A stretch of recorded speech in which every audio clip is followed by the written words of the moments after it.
Voici l'histoire d'une région qui était tellement triste que personne ne lui avait donné de nom.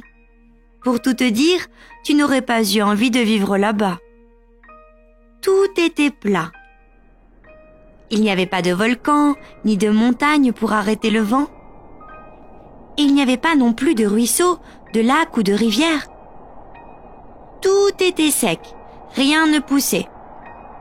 Les gens qui vivaient là étaient malheureux. Mais ce désespoir, cette tristesse n'était pas là par hasard. Le maître des lieux n'était autre que le diable en personne, Maître Roputu. Il régnait sur la région avec rage. « Je suis Maître Roputu. Avec moi, pas de bisous, pas de poutou.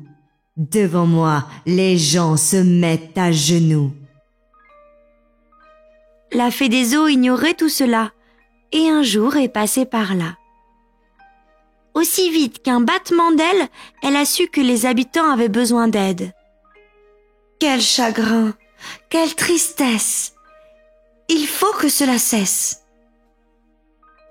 Heureusement, à ce moment-là, Maître Roputu faisait la sieste et ronflait déjà.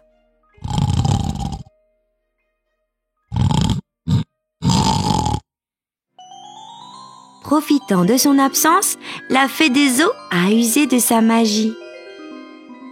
Elle a tendu les mains devant elle, a agité ses doigts. Et soudain, une source a jailli.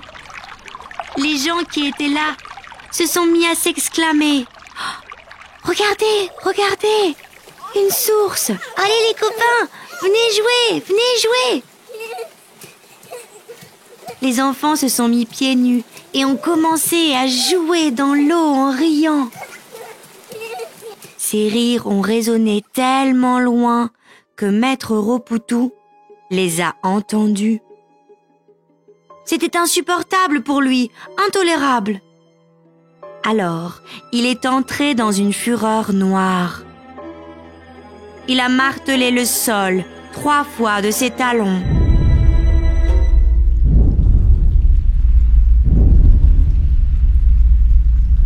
La terre s'est fissurée sous ses pieds. Le sol s'est soulevé, faisant apparaître des volcans. De la lave incandescente en est sortie, détruisant tout sur son passage. Maître Roputu observait ce spectacle avec une immense satisfaction.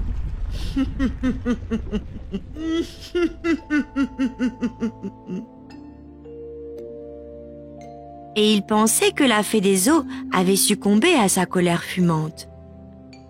Il n'en était rien. Elle avait réussi à fuir. Quel chagrin, quelle tristesse! Je reviendrai, c'est une promesse. Les habitants qui avaient survécu se noyèrent de nouveau dans le désespoir. Les années passant, le diable finit par se lasser. Il décida alors de partir répandre le malheur dans d'autres régions. « Je suis Maître Roputu. Avec moi, pas de bisous, pas de poutou. Je vais mettre le reste du monde à genoux. » C'est à ce moment-là que la fée des eaux a décidé de revenir.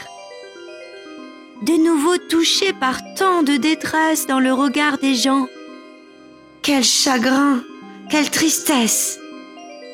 Voici un peu de tendresse. Elle a alors usé de sa magie. Elle a tendu les mains devant elle, a agité ses doigts.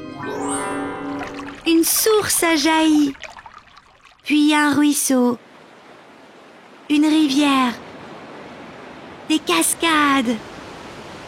Les rivières ont formé des lacs dans les cratères des volcans. Et soudain, la fée des eaux a vu apparaître une petite tache verte un peu plus loin.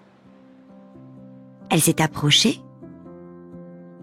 C'était un arbre qui poussait, un vergne. En le voyant, elle s'est écriée « Oh, vergne !»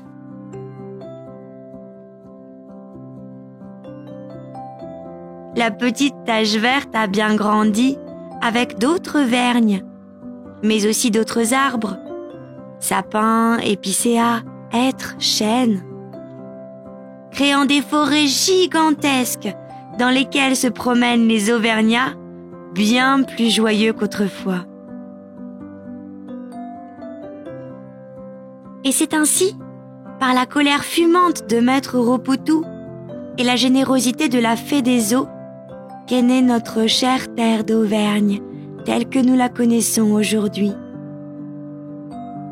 Sancy, Puy de Dôme, Pariou, Lantégie, Pavin, Chambon, Bourdouze, Puy de la Vache, La Sioule, Guéry,